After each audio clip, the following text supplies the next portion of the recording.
كل مشكله هي فرصه لتقديم عرض فعال. انت لو عرفت بس 250 واحد كل واحد جاب لك بس 5-6 انت عرفت النتورك كلها.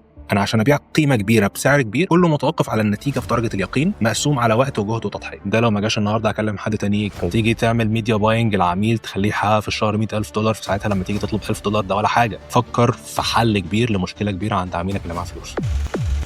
AI بقى بيحل مشاكل رهيبه. شايف ان هو بيحل محلك مثلا في الكرياتيفيتي او قوي. فكرك ليه العيب بقى في الكورس ولا العيب في ما انا لسه بقول لك ليه ما حققوش؟ ما في ناس حققت، ليه هم ما حققوش؟ ليه ما اعرفش بس انا بصالك الناس اللي لما يكون حد فاهم سيلز هو يدخل معاك.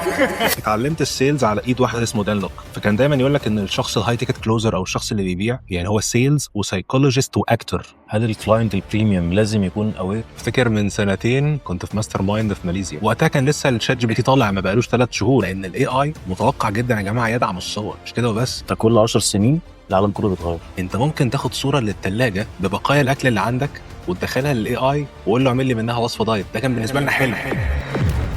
انا جاي من مدرسه لا انا ما بقنعش حد. وازاي اجذب العميل وان انا احطه جوه فانل بتاعته وامشيه في البايب لاين مظبوط لحد الكلوز. فهو بيبدا على طول من اسهل الاعتراضات اللي هفكر وارجع لك either way you still pay.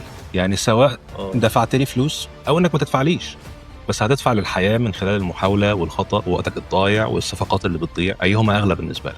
وليه دايما اصعب حاجه في الدنيا انا ممكن ابيع حاجه غير ملموسه؟ صعوبه المعلومات احيانا في الوعي.